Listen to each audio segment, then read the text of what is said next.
Olá pessoas, aqui é a Mari e hoje vou dar continuidade a ler para vocês aquele livro que estou lendo, A Invenção das Mulheres. E hoje vou ler o 5º capítulo, é o último capítulo do livro, tá? Então escuta. Então tá escrito assim, ó. A tradução das culturas, generificando a linguagem, a oralitura e a cosmopercepção iorubás. Aí isso é a partir da página 233, tá? Aí tem uma citação aqui logo no começo do Samuel Johnson, da história dos iorubás do livro, tá escrito assim.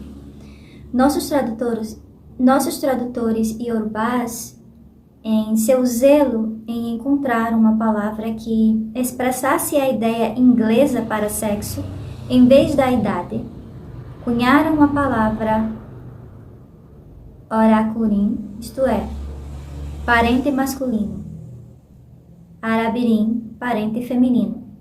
Essas palavras precisam sempre ser explicadas ao genuíno, mais analfabeto, homem iorubá. E aí tem uma outra citação aqui do John Langshaw, da filosofia Papin. Está escrito assim: nosso estoque comum de palavras em inglês incorpora todas as distinções que os homens consideraram dignas de serem traçadas e as conexões que eles acharam dignas de marcação nas vidas e muitas gerações. Então é isso, vamos lá, começar agora com o texto da Oyeronke. Os capítulos anteriores demonstraram repetidamente que em muitos níveis as questões de linguagem e tradução são centrais para esse estudo. As teóricas feministas ocidentais enfatizaram a importância da linguagem na construção de gênero. No Ocidente, na língua inglesa, as feministas mostraram as conexões entre a centralidade masculina da língua e o estado secundário da mulher em suas sociedades. A linguagem é uma instituição social e, no nível do indivíduo, afeta o comportamento social. A linguagem de um povo reflete seus padrões de interações sociais, linhas de status, interesses e obsessões. Isso é evidente na epígrafe de Austin. Se o inglês faz muitas diferenças de gênero, é porque essas são as distinções que a sociedade achou que vale a pena traçar. Se a sociedade iorubá não fez distinções de gênero, e em vez disso fez distinções etárias, como sugere a citação de Johnson, então, para os povos iorubás, as distinções etárias valem a pena ser consideradas, pelo menos até os britânicos aparecerem à nossa porta. É significativo que, apesar do fato de Johnson ter consciência da inexistência de especificidade iorubá de gênero, sua referência ao homem iorubá, em seu exemplo, em vez de uma pessoa iorubá sem especificidade de gênero, possa ser interpretada como o privilégio do homem, como no uso de Austin da palavra inglesa homem, entre aspas. Linguistas feministas argumentaram de forma convincente que o chamado uso genérico de homem em inglês não é realmente genérico, mas mais uma maneira de promover o homem como norma através da linguagem.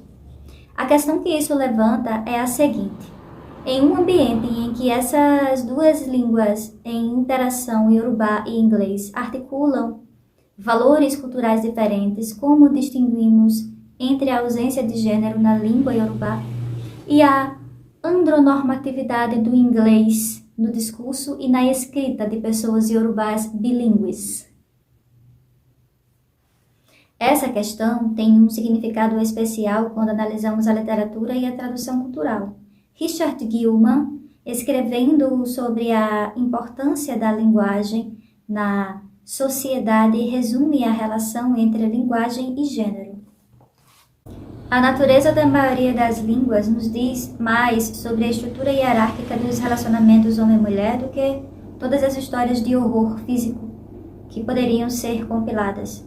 O fato de nossa língua, o inglês, empregar as palavras homem e humanidade como termos para toda a raça humana demonstra que a dominação masculina, a ideia de superioridade masculina é perene, institucional e enraizada no nível mais profundo de nossa experiência histórica.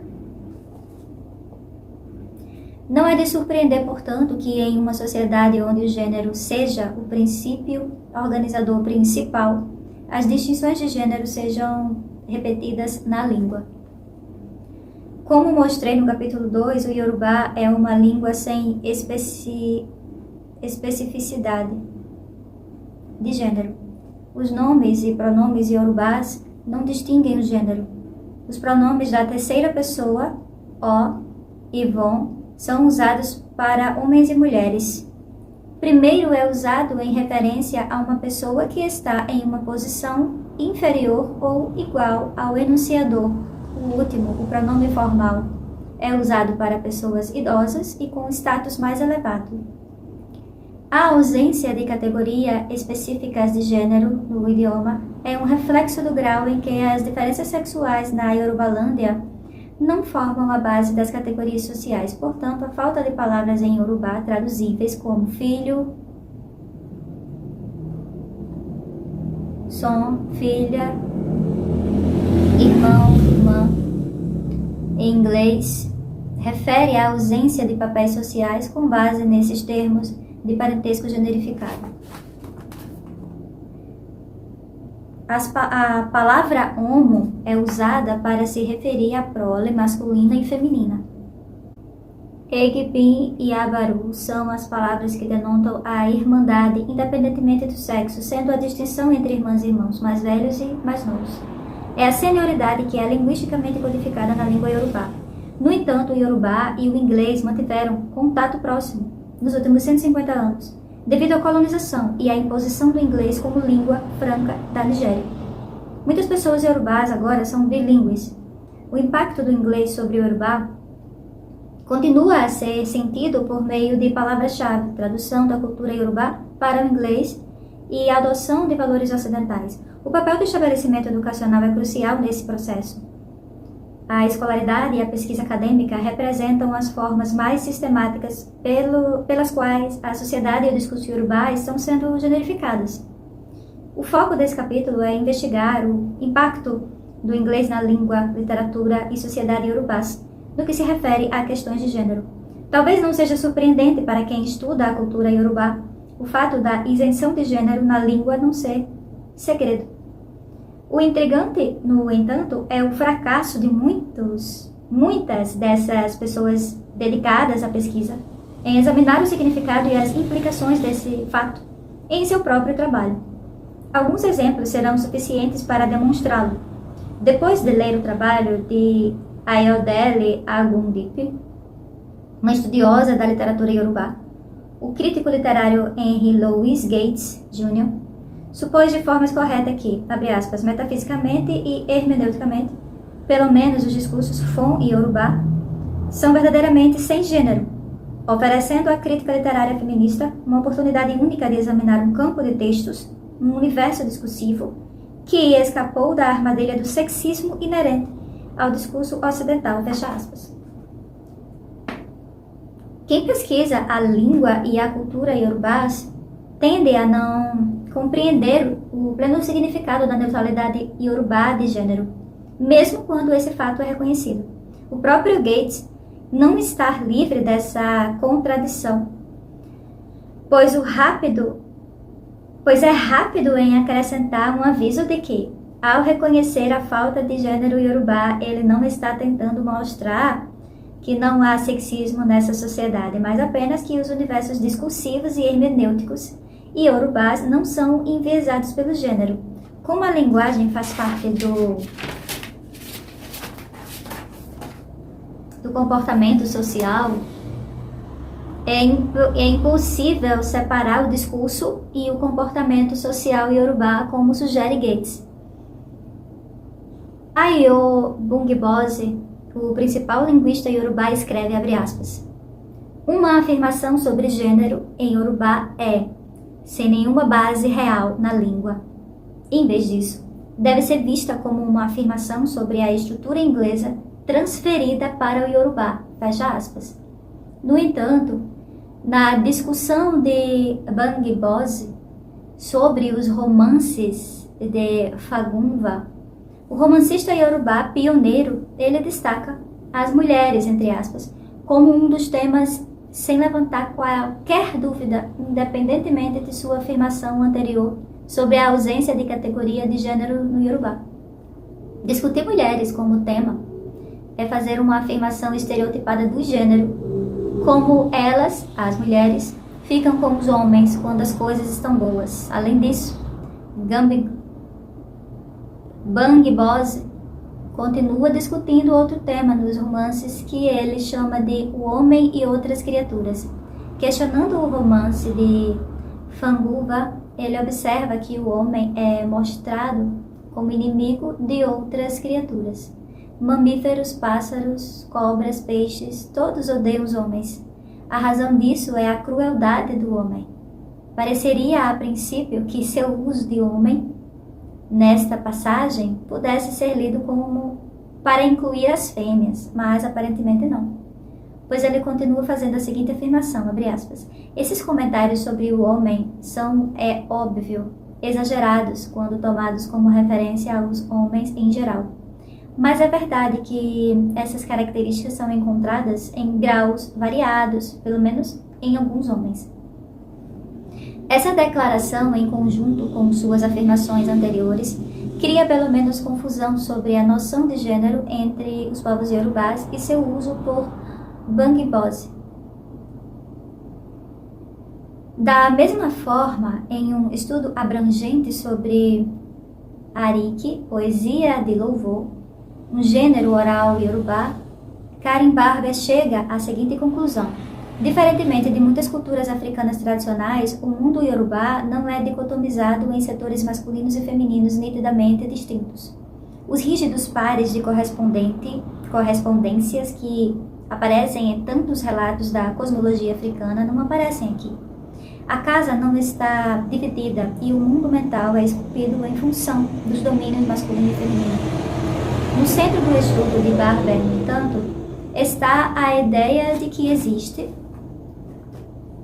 uma categoria social como mulheres na Yorubalândia, como mostra o subtítulo do seu livro, Oriki Woman and the Pest in a Yoruba Town. Sua análise dos orikis é, de fato, baseada na suposição de que é um gênero feminino. Existe alguma contradição no reconhecimento de uma categoria social mulheres, constituída com base na anatomia e, ao mesmo tempo, reconhecendo que o mundo iorubá não é generificado.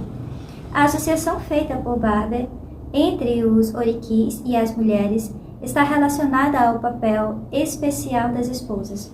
No uso da poesia de louvor para afirmar e promover a linguagem de seus maridos, a categoria iorubá, oko, inclui o que em inglês uma mulher casada chamaria de marido e cunhadas.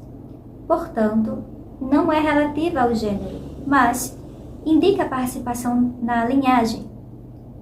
A contradição, então, nessas afirmações acadêmicas sobre a cosmopercepção iorubá é resultado do fracasso em reconhecer a distinção fundamental entre a identidade social das anafêmias como Iavó e Oko,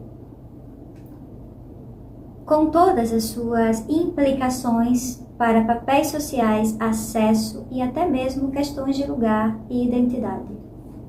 Nessa abordagem, é um erro agrupar as fêmeas em uma categoria chamada mulheres, com base em sua anatomia, como se sua anatomia definisse seus papéis sociais. As fêmeas, assim como os machos, têm vários papéis que mudam de um momento para o outro e de um ambiente social para o outro. Dizer que o oriki é realizado por esposas tem um significado diferente de dizer que é realizado por mulheres.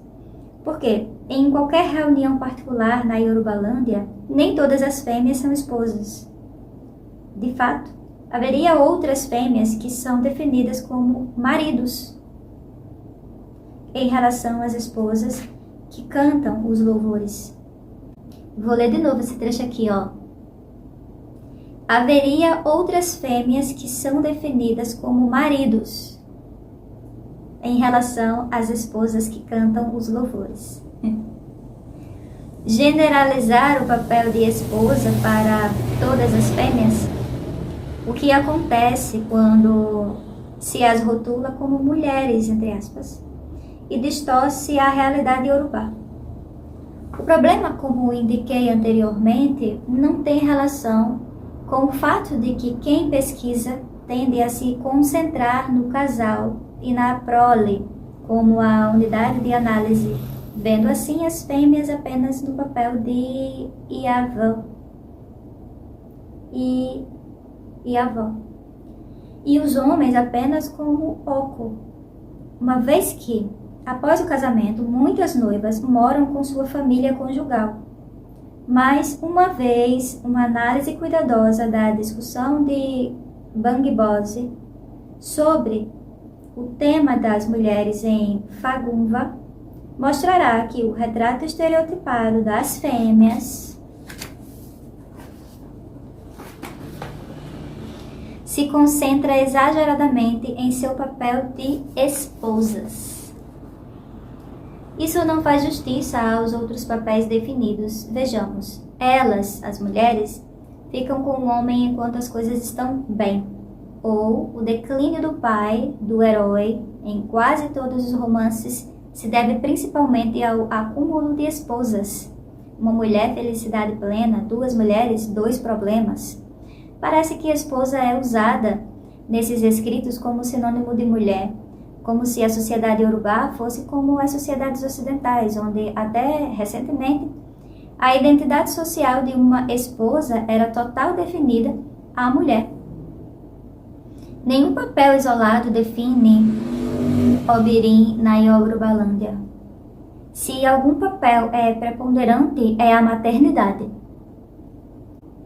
e não a esposidade, mas a maternidade em si. Não é apenas uma coisa, ao contrário, sugere uma multiplicidade de possibilidades para a categorização social.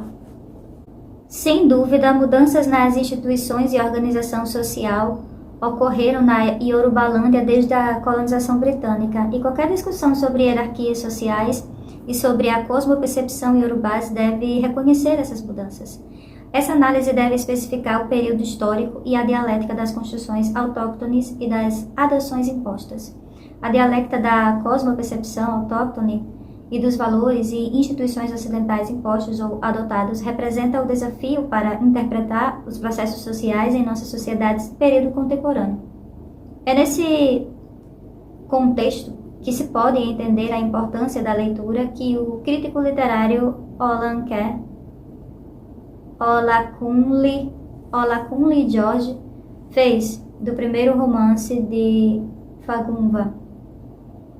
George argumenta convincentemente que, no nível da linguagem, o efeito da colonização europeia não pode ser reduzida à adoção da língua estrangeira pelos colonizados. Igualmente importante é o impacto da experiência colonial no universo linguístico autóctone, ou seja, conceitual dos colonizados. George postula que a escolha feita por Fagumva pela língua iorubá como seu meio artístico não deve ser automaticamente interpretada como significado que ele defendia os valores iorubás em oposição aos valores ingleses. De fato, para George, Fagumva demonstra um indesculpável hibridismo e hibridação de heranças epistêmicas. O terreno epistêmico no qual ele opera valoriza sinceramente a modernidade ocidental. Pelo menos enquanto ele procura urgentemente reivindicar o sistema tradicional iorubá. Pode-se discordar de George sobre o fato de Fagunza ter sido influenciado pelo Ocidente, mas é ainda mais discutível que esses efeitos devam ser usados para definir o trabalho como híbrido. Rotular Fagumva como híbrido é apagar seu centro iorubá. Mais fundamental para o meu argumento nesse livro é o fato de que existe, inquestionavelmente, uma realidade da linguagem em si e por si mesma.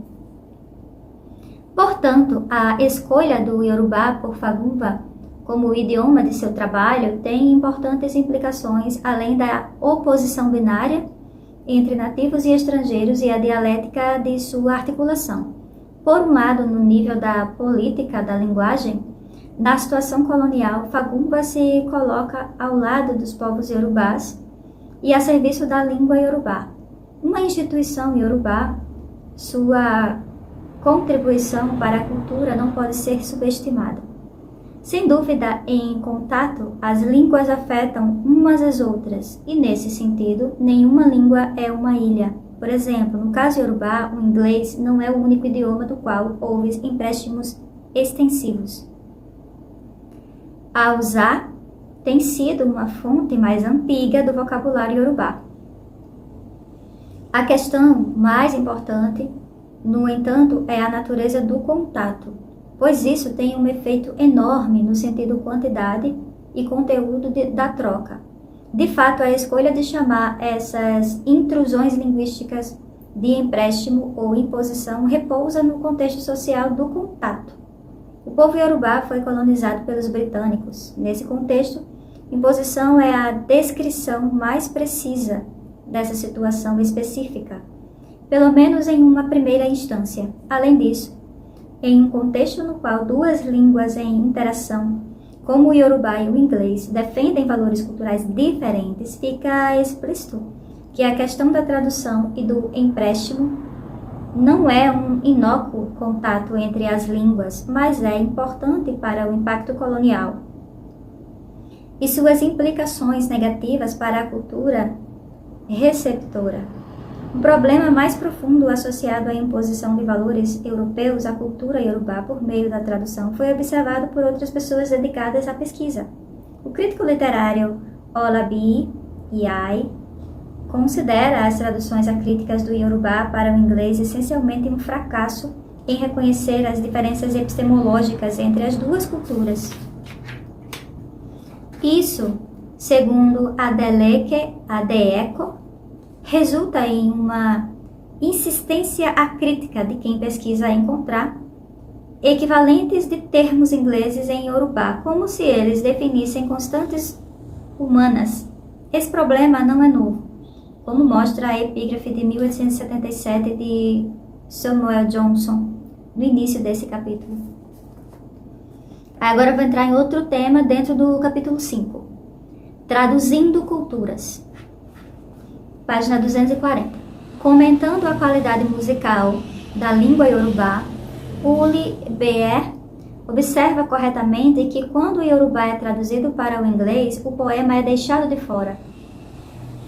A poesia é deixada de fora. Tenho afirmado que o gênero é incluído. Além de criar novas palavras em iorubá, os povos iorubás tomaram extensivamente palavras do inglês. Uma olhada na Grammar and Vocabulary of Yoruba de Gronder, publicada em 1852, mostra cerca de 20 palavras importadas do inglês. 130 anos depois, Abedice Salami contou em 2000 o número de palavras inglesas em iorubá, em números conservadores. Os empréstimos continuaram em ritmo acelerado, particularmente no que diz respeito às chamadas termos técnicos e científicos. Também houve empréstimos de gênero, sendo os mais notórios duas pequenas palavras que podem ser encontradas nas partes mais remotas da Yorubalândia hoje, mesmo entre as pessoas falantes monolíngues iorubás, ma, como em madame, e sa, como em senhor. Essas duas palavras, como especificidades de gênero, são usadas para mostrar respeito à pessoa superior em termos de status ou idade, a quem o orador esteja se dirigindo. Elas foram popularizadas no pátio da escola e foram originalmente usadas para abordar professores e professoras. Hoje, são uma maneira universal de demonstrar deferência. Suspeita-se que a atração dessas palavras pelas pessoas falantes do Yorubá existia menos em sua especificidade de gênero e mais na capacidade de codificar a senioridade linguisticamente. Da mesma forma, o uso de broda, parente masculino mais velho, e sista, parente feminina mais velha, fala dessa preocupação em Yorubá. Curiosamente, em Yorubá, uma língua tonal, a senioridade não se expressa tanto no uso da palavra, mas no tom em que é dita. Assim, por exemplo, alguém poderia dizer em Yorubá, Sista Mini, que significa esta é minha irmã mais nova, ou Sista Mini, esta é minha irmã mais velha. As palavras nas duas frases são essencialmente as mesmas. A diferença de significado é carregada pela combinação tonal indicada pelos diferentes acentos. Embora o interesse iorubá em denotar a senioridade seja mantido mesmo na assimilação dessas palavras em inglês, seus generificados não são mesmos significados. O uso desses pares, ma, sa ou brodá, sista, chama a atenção para o sexo do destinatário ou da personagem em questão de uma maneira completamente nova no discurso iorubá. Uma palavra generificada, amplamente adotada, é usada de maneira muito sexista. É a palavra madame. É a palavra madame. Ela se tornou uma forma de referir-se às mulheres em posição de autoridade em relação ao orador. No ambiente doméstico, a esposa do senhor é chamada de madame, pelas pessoas que trabalham como servidoras domésticas. Estudantes usam o termo para se dirigir a uma professora, e os que estão mais abaixo da hierarquia de um escritório usarão a palavra para se dirigir a uma secretária ou funcionária mais importante. Usa-se também madame em sinal de respeito por uma mulher mais velha que não seja parente. É um termo para todos os fins. O problema é que ele é frequentemente usado para chefas, em vez de oga ou dare, que eram os termos comuns iorubás, não generificado para chefe, ou senhor, ou líder. Oga e are estão cada vez mais associados à autoridade masculina. Além disso, os termos de autoridade e liderança, como presidente ou diretor, são cada vez mais usados apenas para machos. As fêmeas, em tais posições, são identificadas como madame. Portanto, podemos começar a falar sobre a generificação linguística da autoridade na Yorubalândia. Isso acontece através da adoção de palavras derivadas do inglês e da generificação das palavras iorubá, que antes não tinham especialidades de gênero. O problema de impor gênero ao discurso iorubá é particularmente grave na tradução da literatura iorubá para o inglês. No entanto, o simples fato de o gênero não ser linguisticamente codificado em iorubá não parece ser levado em consideração nas traduções da literatura oral e escrita iorubá. Por exemplo, como observado anteriormente, os pronomes iorubás não específicos, o e von, são traduzidos como ele, eles, he, they, como se fossem equivalentes. As palavras iorubá, enenyan, que significa humanos, é rotineiramente traduzida como homem. E a palavra iorubá homo, que significa criança ou prole, é rotineiramente traduzida como filho. No mínimo, seria de esperar que tradutores oferecessem um aviso semelhante ao que Oyekan Ovumoyela fez em seu livro sobre os provérbios iorubás. Aí tem uma citação aqui. Uma palavra sobre meu uso de pronomes pessoais, os pronomes iorubás são neutros em termos de gênero. Ao usá-los, portanto, não se corre o risco de sexismo não intencional, como ocorre com os pronomes ingleses. Eu achei um pouco desajeitado usar a combinação ele ou ela ou o ou a. Espero que quem me leia aceite o uso de pronomes masculinos como aplicação universal no espírito não sexista em que eu os uso. Fim da citação. Este é um raro reconhecimento da imposição do sexismo do inglês na literatura iorubá através da tradução. No entanto, a aceitação de ovo ou moela das categorias em inglês não é uma solução. Sua identidade masculina está ao lado do privilégio, portanto, não é de surpreender que ele subestime a distorção que essa adoção impõe. A questão vai além do constrangimento, é sobre precisão. O uso de pronomes masculinos, quando a masculinidade não é especificada, comunica informações imprecisas. Mais sério é o fato de que aceitar a categorização do inglês apaga a estrutura iorubá isenta de gênero. Mais fundamental no discurso iorubá é o problema de pensar em inglês. No caso das pessoas iorubás bilíngues, mesmo quando falamos e nos envolvemos em iorubá. Esse problema é revelado no título de um ensaio que pretende falar sobre poetas orais na sociedade iorubá, The Yoruba Oral Poet and His Society. Mesmo que esse uso possa ser justificado pela ideia de que o pronome masculino inglês é genérico e, portanto, não marcado, o uso a seguir que vem do mesmo ensaio não pode. O poeta oral iorubá não é uma ferramenta, mas um homem, entre aspas. No mínimo, acrescenta confusão quanto à identidade de poetas orais. A quem o autor admite em seu ensaio são homens e mulheres. Outro exemplo dessa confusão, na tradução devido à diferença de gênero entre o iorubá e o inglês, é encontrado em uma resenha de Oludare Olajubo, de um livro sobre os mitos iorubás. Ele afirma que existem muitos contos iorubás conhecidos como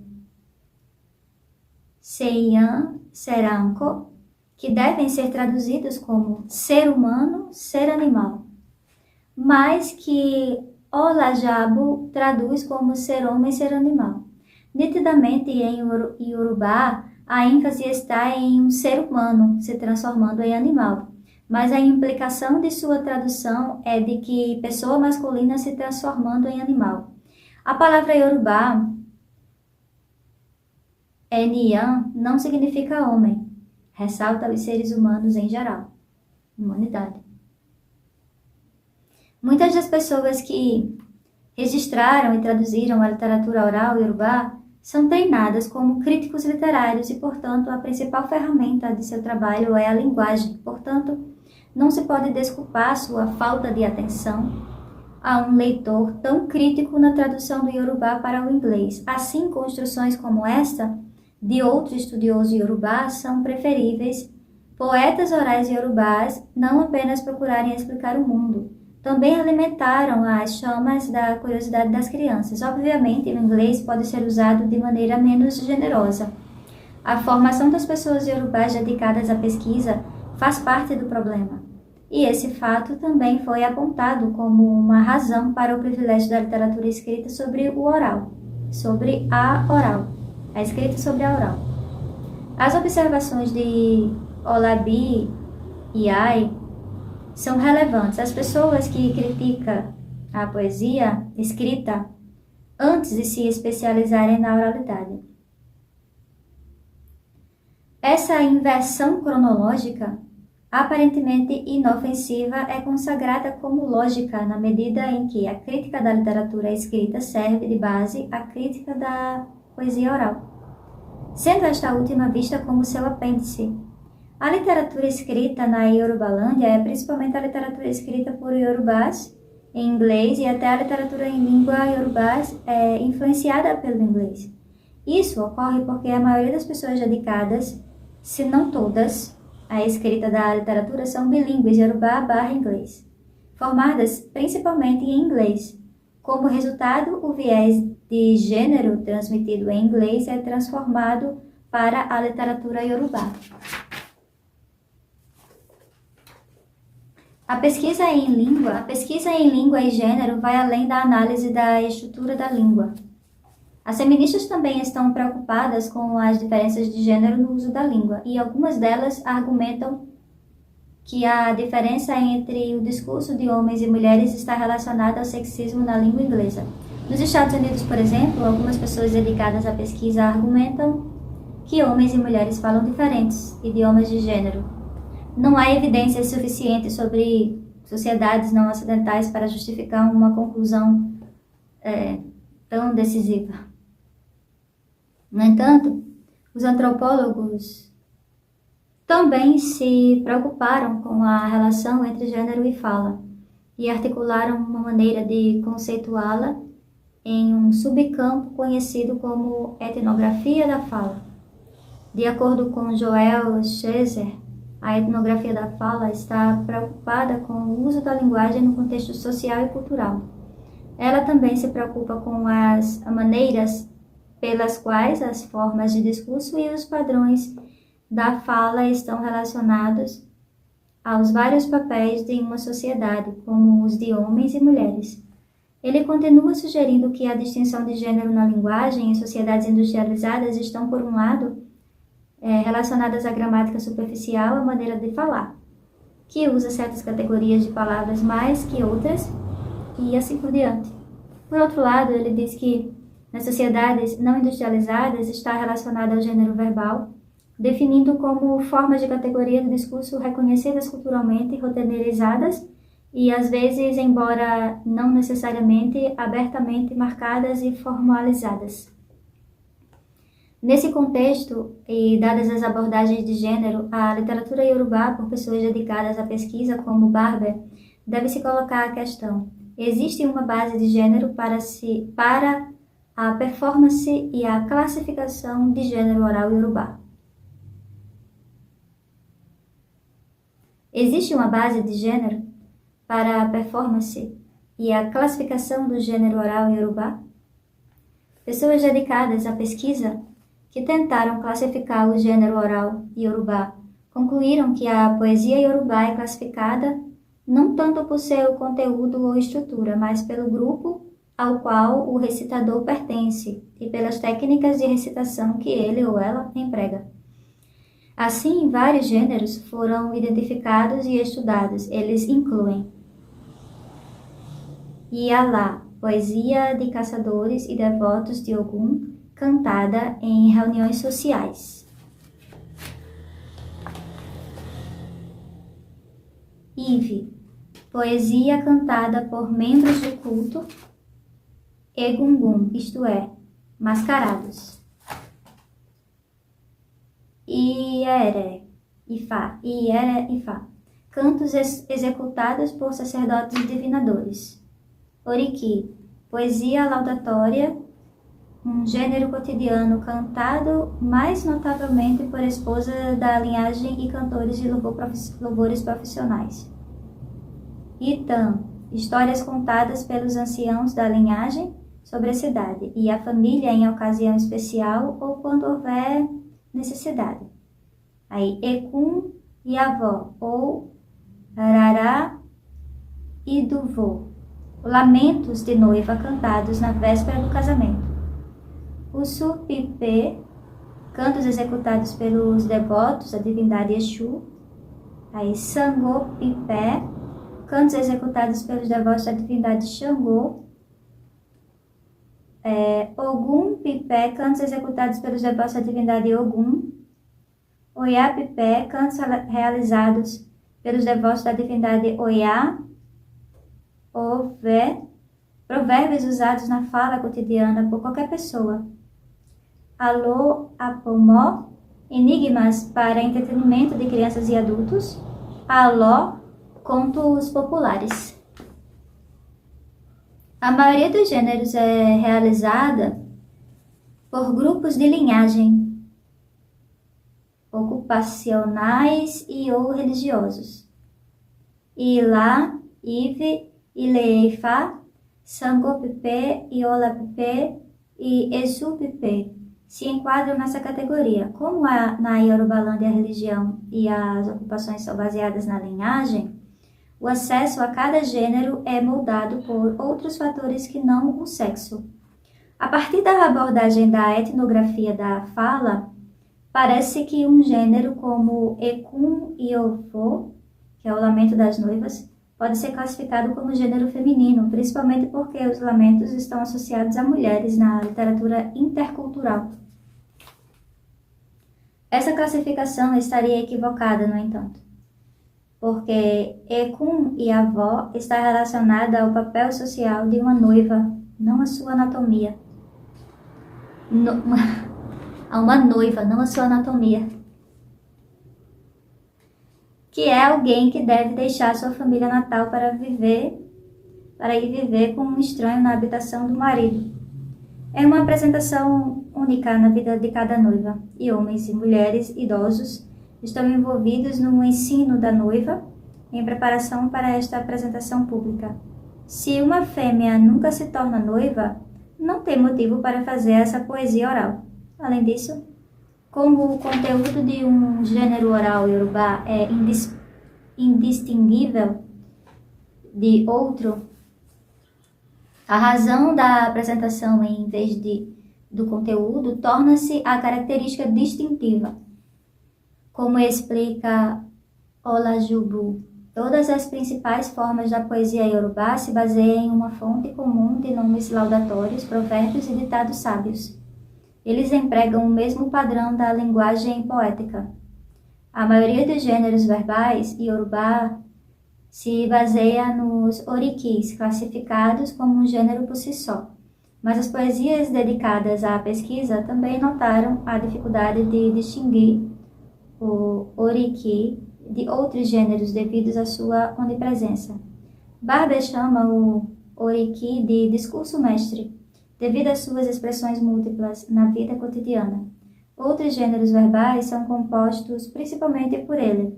Parafraseando Barber, os orikis são compostos por inúmeros temas de todos os tipos, humano, animal e espiritual, e são executados em diferentes modos ou gêneros. Eles são um componente central de quase todas as cerimônias significativas da vida, da habitação e da cidade, e estão constantemente no ar na forma de saudações, congratulações e anedotas. A onipresença dos orikis e o número infinito do uso para os quais se destinaram torna difícil entender o que Barber quer dizer quando ela o rotula de gênero feminino em seu estudo de forma na cidade de Okuku. Da mesma forma, a preocupação do campo da etnografia da fala com a identificação de gêneros orais com homens e mulheres está relacionada à constituição de homens e mulheres como categorias a priori, com base na anatomia, e que não é necessariamente uma maneira universal de estruturar o mundo social. Na Yorubalândia, não podemos falar de papéis de gênero. Hoje, em vez disso, podemos falar dos papéis de oko, aya, noivas, irmãos e irmãs, mais novos, irmãos mais novos, mães, sacerdotes de Ifá, ou devotos de Ogum, por exemplo. Definições na fala e gênero oral estão mais relacionadas a papéis sociais do que a diferenças bioanatômicas. Na Yorubalândia, a fala não pode ser caracterizada pelo gênero da pessoa falante.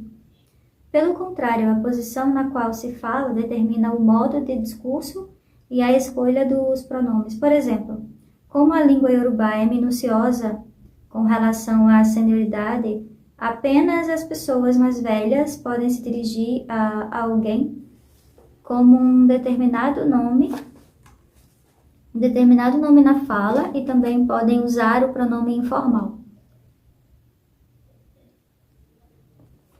Da mesma forma, e a avó, sendo subordinada, deve abordar seu parceiro conjugal usando o e, o é, pronome que denota a senioridade. No entanto, como ninguém fica permanentemente em uma posição subordinada, de um momento para o outro ou de um orador para o outro, a posição muda. A fala de qualquer indivíduo é fluida e imutável, refletindo a posição em uma interação social em um particular momento do tempo. O discurso de machos e fêmeas exibe o mesmo tipo de características porque ambos têm oportunidades de ser mais velho e mais novo, dependendo de com quem estão interagindo. Distinguir a fala masculina e feminina na língua iorubá é uma questão empírica que exige pesquisa.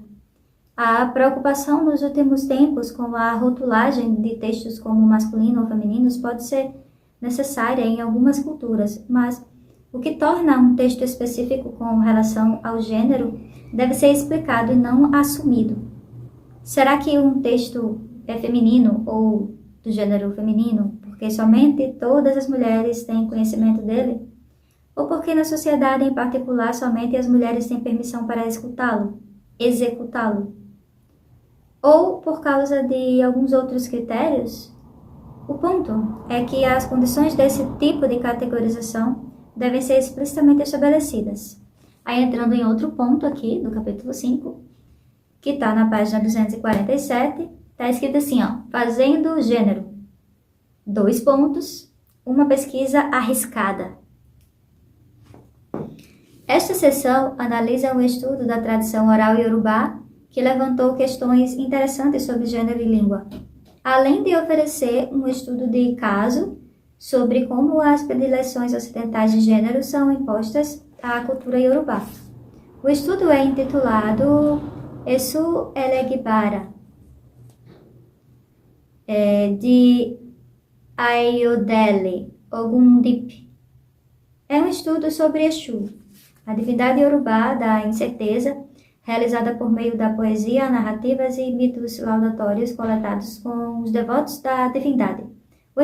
O estudo é interessante pelos seguintes motivos. Primeiro, a especificidade sexoanatômica, ou a falta dela, de Exu, tem sido crítica para muitas interpretações acadêmicas do lugar da divindade, da religião e do pensamento iorubá. A contribuição da Ogundip é ir além das atribuições de gênero e mostrar que na construção autóctone de Exu, a divindade é frequentemente representada tanto como fêmea quanto como macho. Consequentemente, ela demoliu de forma convincente a ideia de que Exu é uma divindade fálica. Aí, segundo, os dados para o estudo foram coletados de 2 grupos de devotos. O grupo de Lagos, que era de machos, e o grupo de Ibadan, do sexo feminino. Isso deve nos dar a rara oportunidade de descobrir se há algum efeito de gênero no conhecimento dos devotos, modo de culto e na maneira como são apresentadas e apresentados por quem pesquisa. Aí, terceiro, a autora, uma mulher iorubá, afirma que seu sexo e idade afetaram sua capacidade de coletar os dados. No entanto, ela não analisou o impacto dessa alegação de maneira sistemática. Os dados para o estudo foram coletados no final da década de 1960 com grupos devotos de Exu em Lagos e Ibadan. Ogundip afirma que havia certas partes do santuário de Exu onde as mulheres não eram aceitas. Ela sente que o grupo masculino de Lagos relutava em discutir alguns assuntos em sua presença por causa de seu gênero feminino e pouca idade. Ela explica essa situação, abre aspas. Embora as mulheres não sejam excluídas dos cultos iorubás, as participantes fêmeas que ocupam cargos significativos geralmente têm mais idade, fecha aspas. Seu próprio estudo contradiz essa afirmação. Se, de fato, no culto de Exu da Yorubalândia as mulheres não tinham permissão para se aproximar do santuário, porque havia um grupo exclusivamente feminino em Ibadan, com seu próprio santuário, e que não era menos dedicado à adoração a Exu do que o grupo de Lagos. Ogundip não nos diz que os dois grupos eram devotos a divindades diferentes. Era o mesmo Exu. Infelizmente, ela não contrasta a restrição sexual em Lagos com suas próprias descobertas. Poderíamos perguntar o porquê.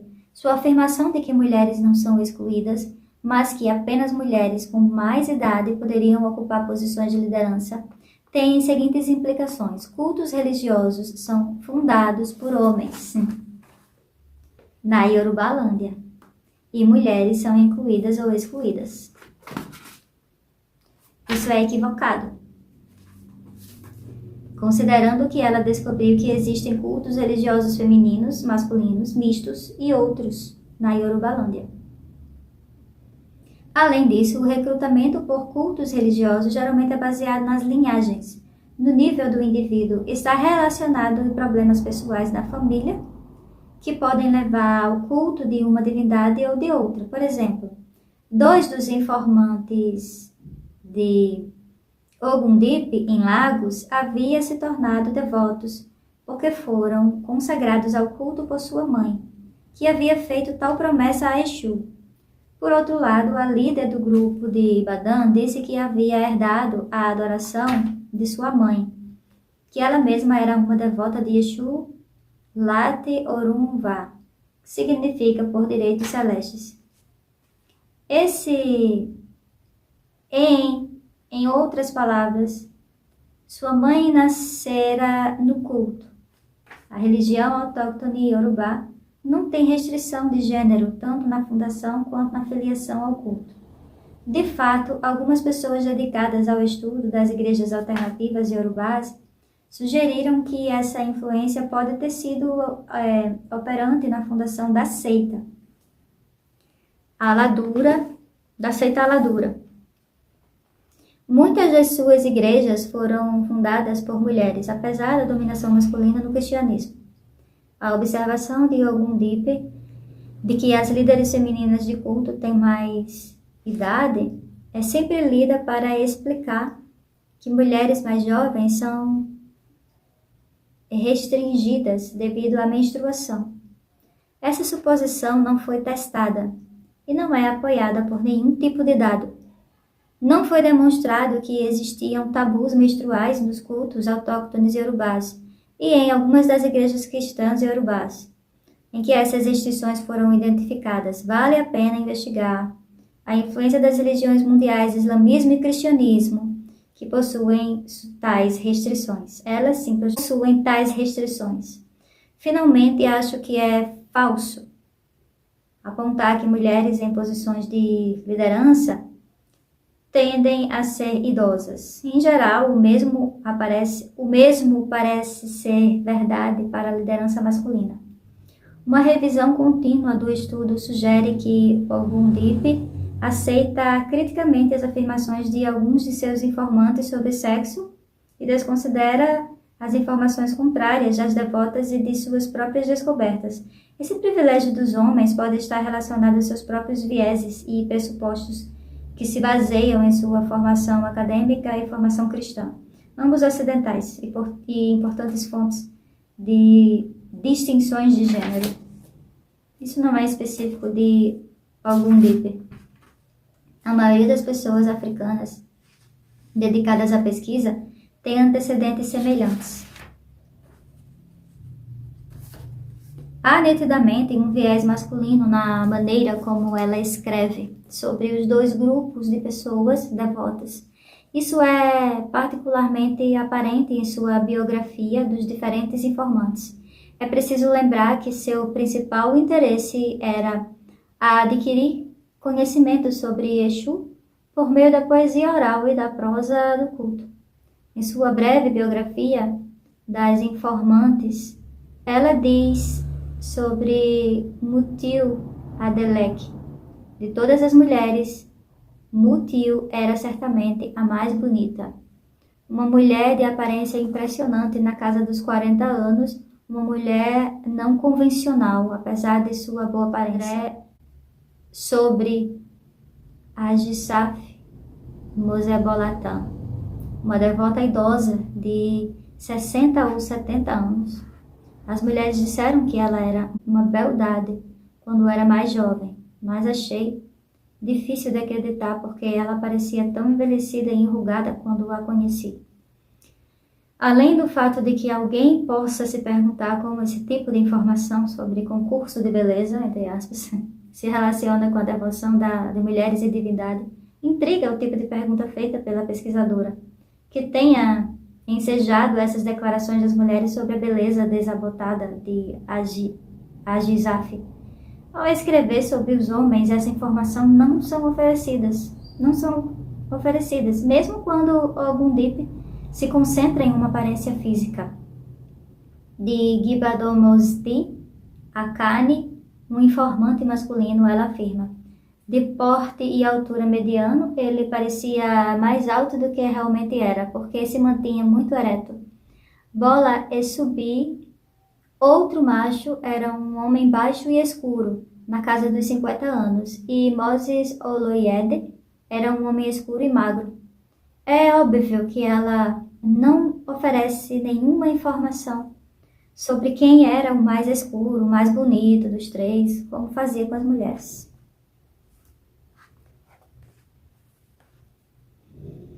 O modo como ela descreve as habilidades de dança de dois informantes, um macho e uma fêmea, ambos coincidentemente chamados Bola, é interessante. Sobre Bola Ezubini, o macho, ela escreve: ele era um dançarino habilidoso. Sobre Bola Ezubumi, a fêmea, ela escreve: Bola era uma dançarina magnífica. Durante um dos festivais, ela dançava como uma tempestade. Ficamos com a impressão de que a dança é natural para a fêmea, mas o macho teve que cultivá-la. Essa interpretação recorda a distinção de gênero que algumas feministas observam nas culturas ocidentais, nas quais as mulheres estão associadas à natureza e os homens à cultura. O problema do viés de gênero continua em sua descrição da liderança dos dois grupos. Vamos comparar as informações que ela apresenta sobre eles. Baderinva Ezubuni, a fêmea, comandou as pessoas devotas de Badan, uma mulher alta e robusta, com mais de 60 anos. Baderinva foi certamente a grande dama do grupo. Todos os outros membros do grupo se intimidam diante dela. Baderinva era uma mulher majestosa, com pele escura e brilhante, e penetrantes olhos vermelhos. Aí, sobre o macho, né? O Elenguiné é um título tradicional. Um homem alto e magro, com mais de 70 anos, que tinha a cabeça raspada e uma aparência rigorosamente limpa. Teve uma presença muito intimidadora. Seus olhos luminosos olhavam fixamente. A descrição de Elegish é referencial. Ele é retratado adequadamente como um líder de um culto religioso. Em contraste, Baderinva é apresentada como se ela fosse a líder de um clube social. Alguém se pergunta de sua pele escura e brilhante. Era uma de suas qualificações para a liderança como a grande dama do grupo? Mesmo quando algum dip está discutindo um atributo obviamente semelhante dos dois líderes, ele é apresentado como negativo no feminino e positivo no masculino. Quando algum dip escreve que o grupo se intimidava com Baderinva, fica-se com a impressão de que ela procurou ativamente intimidar o grupo. Elegunche, em contraste, sem esforço, tinha uma presença muito intimidadora. Seus olhos eram luminosos, enquanto os dela, penetrantes e vermelhos. O tratamento de algum dip, as devotas, é ainda menos reverente, se não totalmente desrespeitoso. Por exemplo, isso acontece quando a pesquisadora pergunta a Baderinva a quem havia descrito anteriormente como uma comerciante próspera, uma mulher que vive em uma casa grande, mãe de 5 filhos, se ela era casada.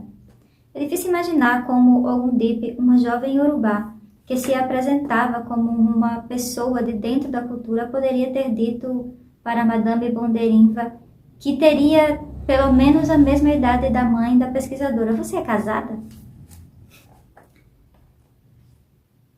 Não há maneira que não seja indelicada de fazer isso em Yorubá.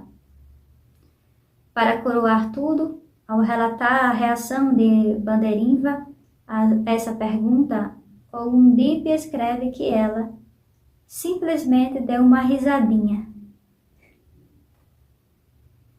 Para uma mulher descrita como tendo 60 e poucos anos, robusta, uma comerciante próspera, uma mulher de recursos, mãe de 5 filhos, o verbo rir parece totalmente deslocado.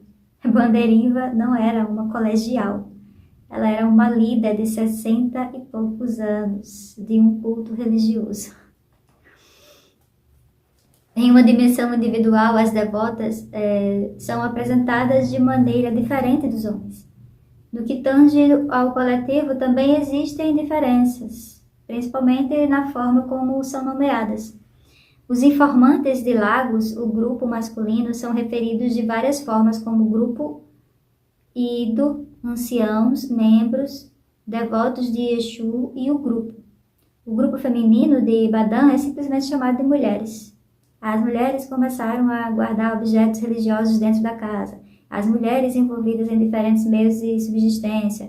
O grupo de mulheres da habitação de Olunloyo. Quando Ogundip visitava a líder feminina, ela enviava seus filhos para buscar as outras mulheres. Já em Lagos, quando visitava a casa do líder masculino, membros importantes do grupo foram então convocados. A partir dessa apresentação, obtém-se a nítida impressão de que as devotas eram, antes de tudo, mulheres e que essa era a base para se unirem como um grupo, em vez do fato de que elas cultuavam juntas, como membros de um culto religioso. A referência constante a elas como mulheres e não como devotas sugere que elas se encontraram principalmente para se socializarem e apenas como uma reflexão tardia se envolviam no culto. Isso é óbvio, lança uma sombra sobre a seriedade de sua devoção religiosa.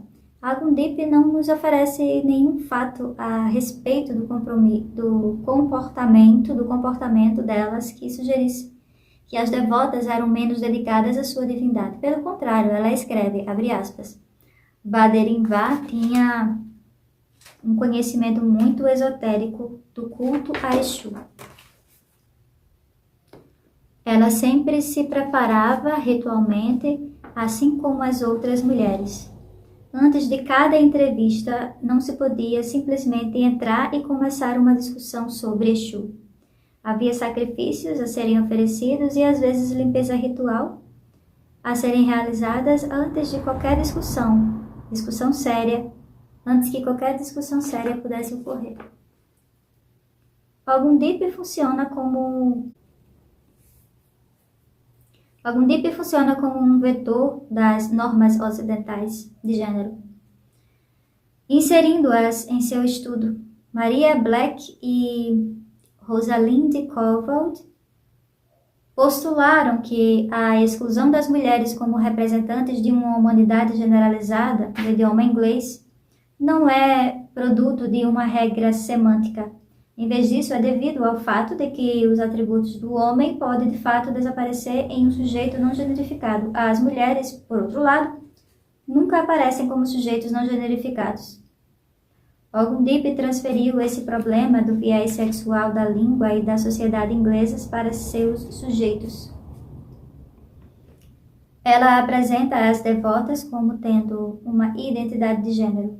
Os devotos masculinos são adoradores de Exu, protótipos, portanto, não há referência de gênero concedidas a eles. No entanto, ela não fornece nenhuma informação sobre o comportamento das devotas que justifique a diferença de representação. Sem dúvida, Ogundipe se sentiu mais próxima e mais livre, e portanto mais familiarizada com o grupo de Ibadan, provavelmente em função de sua própria consciência do sexo como uma possível fonte de identidade.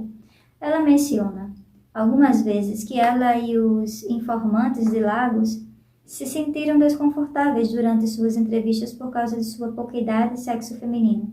Acredito que essa representação nos conte sobre os antecedentes e os vieses de quem pesquisa. Além do embasamento intelectual e religioso ocidental de gênero, parece haver também um viés de classe. Os membros do grupo de Lagos, além de homens, pareciam ter melhores condições econômicas e serem mais cosmopolitas. Alguns deles eram, de fato, alfabetizados e podiam falar inglês. Não obstante de vieses conscientes e inconscientes de Ogundipe, ela é capaz de problematizar de forma convincente a visão de algumas pessoas dedicadas ao estudo da religião iorubá de que Exu seja uma divindade fálica. Ela é particularmente crítica a Westcott, a quem acusa de impor valores ocidentais aos dados iorubás. Vale a pena citar um pouco. Para ela, a interpretação de Westcott de Exu como um símbolo fálico demonstra a desenvoltura do autor com as associações psicanalíticas freudianas e ocidentais, bem como sua preocupação intelectual ocidental com a leitura de interpretações fálicas em qualquer coisa com mais extensão que circunferência. Ela continua. Tem uma citação aqui. Como macho ou fêmea na escultura Exu geralmente usa um penteado elaboradamente longo, ocasionalmente estilizado como um falo. Como masculino, geralmente usa avental público ou calça. Como feminino, os seios femininos são proeminentes. Exu também é retratado de várias maneiras, com cachimbo na boca, um bastão na mão, chupando o polegar ou soprando um apito. Acabou a citação. A própria Ogundipe não está totalmente livre de associações ocidentais, no entanto, mesmo quando conclui corretamente que a representação de Exu na religião iorubá é masculina e feminina, ela escreve, embora sua masculinidade seja retratada visual e graficamente de maneira impressionante, sua feminilidade é igualmente expressiva, o que torna sua grande sexualidade ambígua, contraditória e sem gênero. O ponto, no entanto, não é que a sexualidade de Exu seja ambígua ou que a divindade seja andrógina, mas o anassexo desse Exu é incidental para a concepção, função, papel e poderes da divindade. É precisamente porque a cosmopercepção iorubá não rotula atributo algum, como masculino ou feminino, que é possível que Exu seja retratado como ambos, sem contradições ou ginástica mental. Consequentemente, Ogundipe ignora completamente o ponto e impõe uma estrutura de gênero ocidental quando descreve, abre aspas, figurativamente Exu é feminino quando ele é positivo, atencioso, conformista, previsível e gentil. Ele é masculino quando é negativo, desatento, inconformado, imprevisível e implacável, fecha aspas. Essa é uma nítida generificação do discurso iorubá, não apoiada por seus dados ou mesmo pelo retrato de outras divindades da cultura iorubá. Sua interpretação é baseada na oposição binária entre os atributos masculino e feminino do Ocidente, ou seja, se os homens são uma coisa, as mulheres são o oposto. Por exemplo, os dois não podem ser fortes. Se o homem é forte, a mulher deve ser fraca. Na Yorubalândia, machos e fêmeas têm atributos comuns. Os povos iorubás não fazem atribuições de gênero para o caráter ou personalidade. Vejamos a representação de outra divindade iorubá, o Iá. A divindade iorubá do rio, não deusa, porque o termo orixá em iorubá não é generificado. Ela é geralmente retratada como temível e cruel. Uma das frases de sua poesia laudatória diz: Obirim Gibona, Okirim Sa. Literalmente, as fêmeas entram no caminho, os machos correm. Todo mundo foge quando ela aparece. Isso facilmente corrobora a ideia ocidental da feminilidade de Judith Gleason. Em um estudo sobre a poderosa Oiá, observa que a concepção iorubá sobre essa divindade sugere um tipo de energia que nossa cultura ocidental não vê como feminina. A ausência de gênero iorubá não deve ser lida como androginia ou ambiguidade de gênero. Não é uma ausência de gênero em termos de presença de atributos masculino e feminino. Em vez disso, é isenta de gênero, isenta, porque os atributos humanos não são em si generificados. As diferenças bioanatômicas não são uma fonte de distinção nem de identidade na Yorubalândia. O Ori, a cabeça metafísica e a fonte do destino e da identidade individuais, não tem sexo.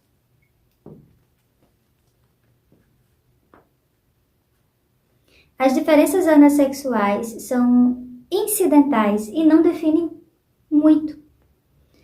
Como observei anteriormente, o fato de a sociedade iorubá ser interpretada com base nas linguagens e conceituações ocidentais introduz certa medida de generificação. Por exemplo, a observação de que o discurso iorubá não tem gênero impõe necessariamente uma maneira de ver e ouvir o iorubá.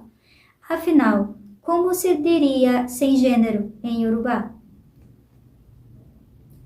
Essa não é uma categoria iorubá e só tem significado em um discurso que está no processo de encaixar o iorubá no padrão dominante ocidental.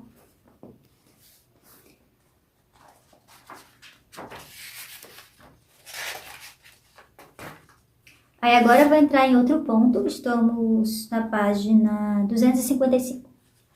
O outro ponto está escrito assim, ó, Iorubá, : uma língua sem gênero em um mundo repleto de gênero. O Iorubá está mudando, e como muitas línguas africanas, mudando rapidamente, resultado em parte da imposição de línguas e estruturas europeias nas sociedades africanas. Uma das mudanças mais notáveis na cultura iorubá é a crescente importância das categorias de gênero na língua, literatura e sociedade.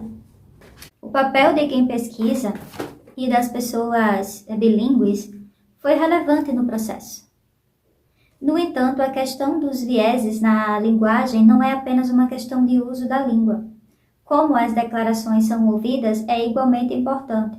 Em outras palavras, o que os membros de uma audiência trazem para a situação constitui parte do significado de uma extensão específica. Se tiverem consciência de gênero, tenderão a ouvir distinções de gênero na fala. O gênero é uma maneira de ver e ouvir o mundo. Por exemplo, notei que é difícil para muitos ocidentais conceberem uma ocofêmea, comumente traduzida como marido, ocofêmea, marido, sem pensar em homossexualidade ou travestismo. Pelo contrário, na Yorubalândia, as mulheres como oco são um dado suposto e seu papel é entendido como social e não sexual. O papel é social e não sexual. Em um mundo saturado de gênero que se estende muito além e fora de controle dos povos iorubás, não surpreende que a não especificidade de gênero iorubás possa ser interpretada como a norma androcêntrica da língua inglesa. As pessoas iorubás dedicadas à pesquisa precisam ser explícitas sobre questões de gênero na tradução. Não podemos, por exemplo, esperar que o pronome da terceira pessoa, sem especificidade de gênero, apareça antes de usarmos o inglês, de uma maneira menos androcêntrica, como as pessoas começam a fazer nos Estados Unidos, embora seja uma tarefa árdua e seu sucesso seja questionável. Talvez se deva notar que a busca feminista por uma linguagem sem gênero seja frequentemente apresentada como capaz de se realizar apenas fora deste mundo, no mundo da ficção científica. Mas Douglas R. Hofstadter sugere tal realização no plano terreno. Abre aspas. Não conheço nenhum ser humano que tenha um idioma não sexista como língua nativa. Será muito interessante perceber se essas pessoas existem. Nesse caso, será preciso muito trabalho de muitas pessoas para chegar a esse ponto. Fecha aspas. Eu, como milhões de outras pessoas iorubás, falo a língua não sexista. Para nós, no entanto, o que precisa ser documentado não é como chegamos a falar essa língua não sexista, mas como cada vez mais estamos falando uma língua sexista. Processo que tentei documentar. Deve-se notar que existem outras línguas, além do Yorubá, que ao menos uma vez poderiam ser caracterizadas como sem gênero. Mas essas línguas são ouvidas como tal? A falta de gênero na linguagem não é necessariamente uma tarefa futurista. Infelizmente, poderia muito bem ser coisa do passado. Agora eu vou entrar no último ponto do capítulo 5, para finalizarmos o livro, A Invenção das Mulheres. Sim, aí esse último ponto está na página 257, está escrito assim, ó. Os semelhantes e diferentes mundos de gênero.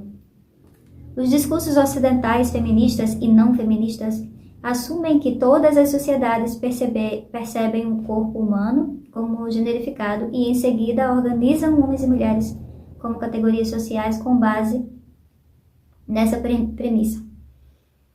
Uma contribuição importante do discurso feminista foi o fato de explicitar a natureza generificada e de dominação masculina de todas as formas ocidentais de instituições e discursos. Antes das investigações feministas, a pesquisa e a ciência, em particular, eram consideradas como desincorporadas objetivas, isto é, não ligadas à cultura.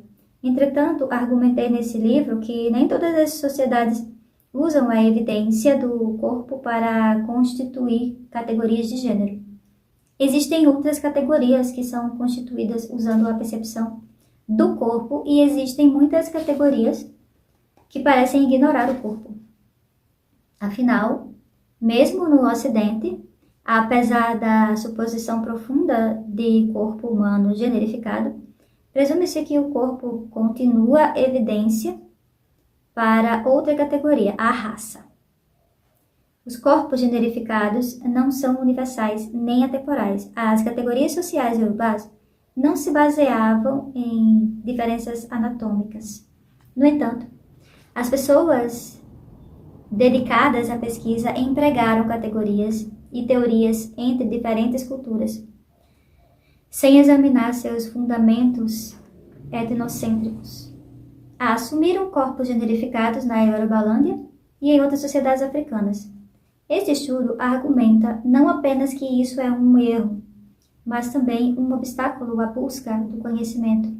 E isso tem consequências para a condição de pesquisa e para a formulação de políticas. A partir da abordagem dessa pesquisa, o pressuposto de mulher, como categoria social, nos impede de fazer as perguntas certas sobre uma determinada sociedade, uma vez que as perguntas já são conceituadas a priori.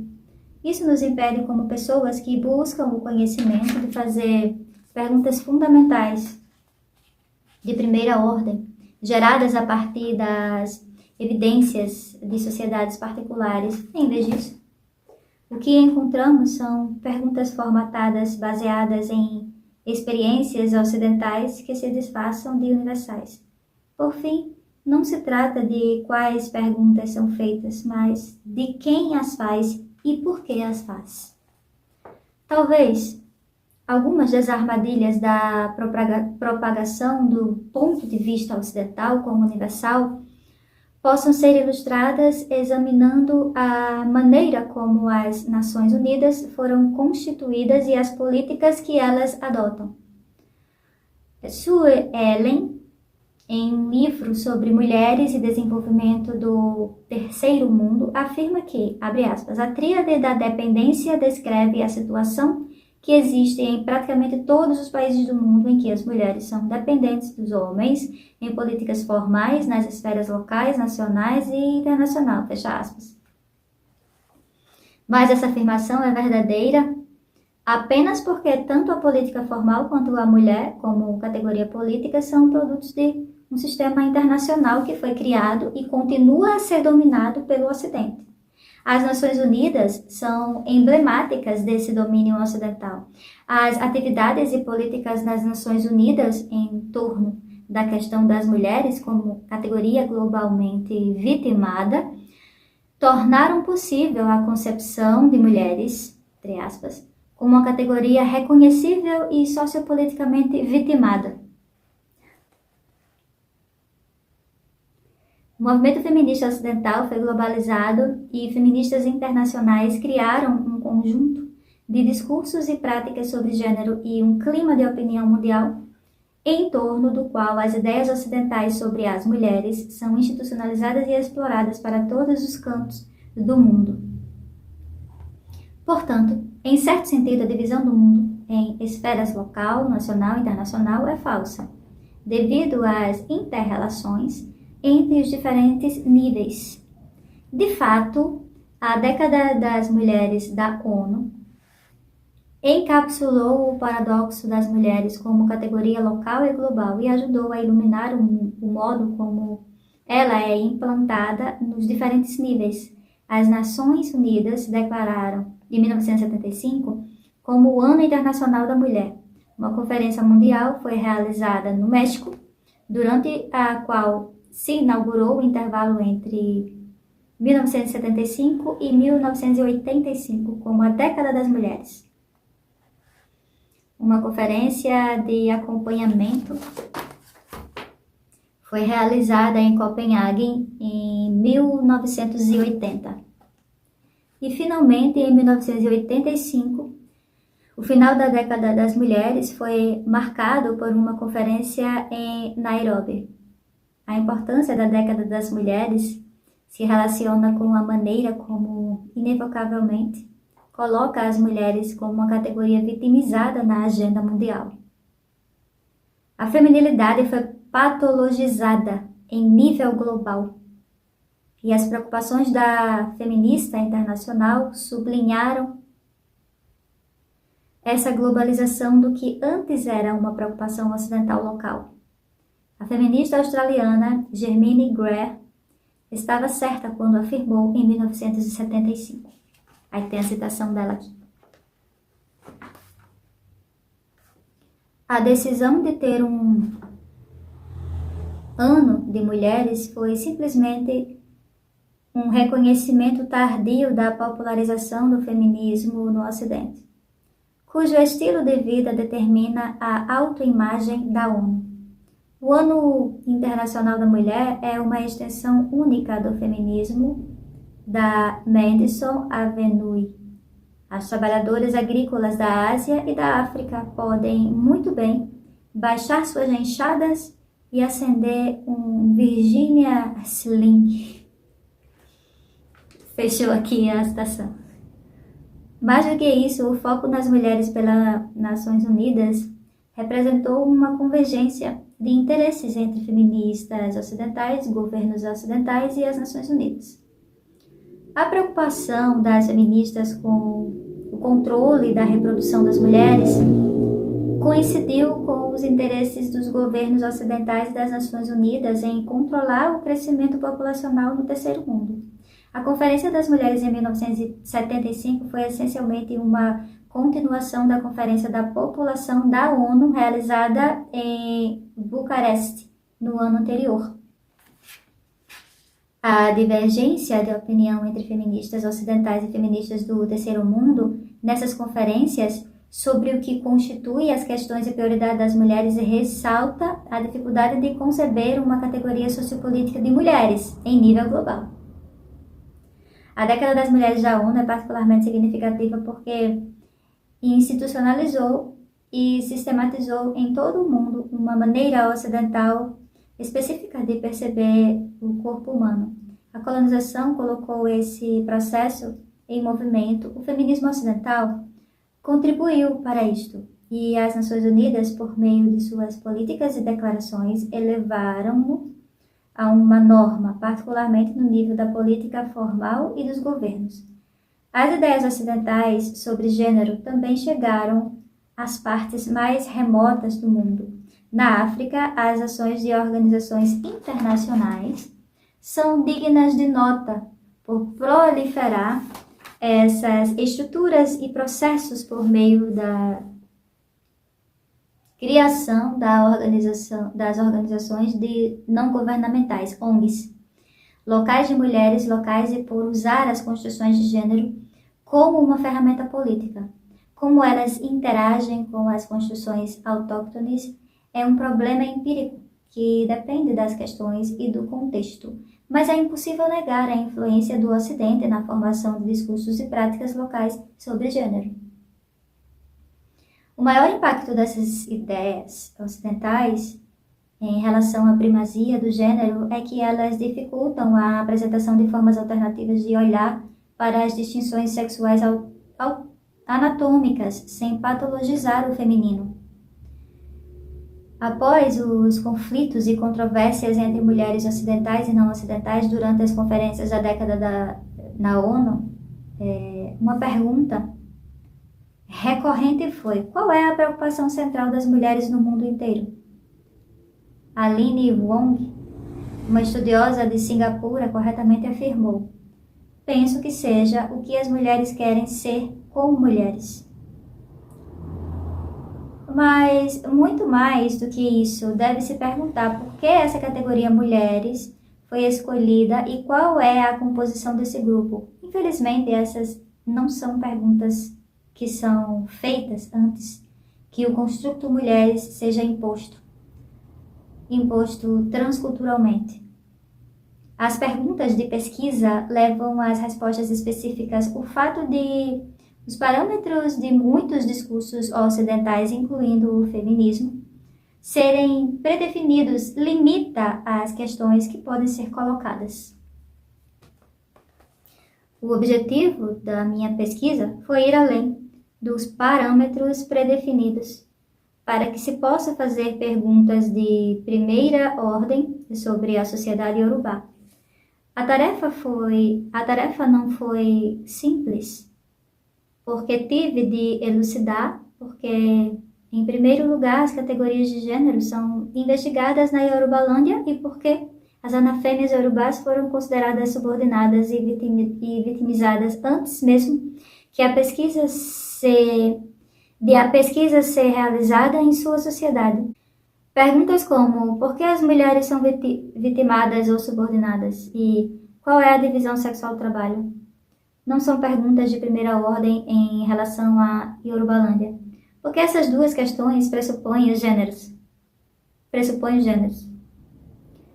Perguntas fundamentais para uma pessoa interessada na organização social podem ser: qual é a concepção iorubá da diferença? O corpo humano é usado como evidência nessa conceituação? Uma pessoa curiosa dedicada à pesquisa sobre diferença e hierarquia pode perguntar: o que constitui a diferença na Yorubalândia? Não é de forma alguma óbvio que todas as sociedades concordem com o que constitui diferenças sexuais. Por exemplo, no Ocidente, hormônios, cromossomos fazem parte da distinção. Mas em muitas outras sociedades, essas conceituações estão ausentes. As pessoas dedicadas à pesquisa precisam interrogar seus próprios pontos de vista e vieses enquanto colocam questões, coletam dados e interpretam evidências. Para começar, quem pesquisa deve levar a sério a advertência de Linda Nicholson de que é hora de nós, ocidentais, recolhermos explicitamente que reconhecermos explicitamente que nossas reivindicações sobre mulheres não se baseiam em uma determinada realidade, mas emergem de nossos próprios lugares da história e na cultura. São atos políticos que refletem os contextos em que emergimos e os futuros que gostaríamos de ver. Fecha aspas. O presente livro abriu um caminho para fazer perguntas fundamentais de primeira ordem sobre gênero e diferença na sociedade iorubá. Isso mostrou que nosso interesse em gênero na Yorubalândia não pode ser separado do domínio ocidental, da constituição da academia, pesquisa e das esferas sociopolíticas e econômicas do mundo. Por fim, esse estudo levanta a questão de saber se é possível ter questões e interesses independentes de pesquisa, dadas as origens ocidentais da maioria das disciplinas e o contínuo domínio ocidental do mundo por enquanto. Findei para vocês o livro da Oyoronke, a pesquisa que ela fez, né, a invenção das mulheres. E aí no final do livro ainda tem algumas páginas aqui, tá? Que é o quê? Deixa eu falar para vocês. Tem um agradecimento, aí tem notas, várias notas, aí tem um pós-fácil feito por Cláudia Miranda, aí depois tem a bibliografia e pronto, tá? Mas a pesquisa dela, o livro dela é isso. Acabou por aqui. Obrigada por me ouvir. Até o próximo livro. Um cheiro. Tchau!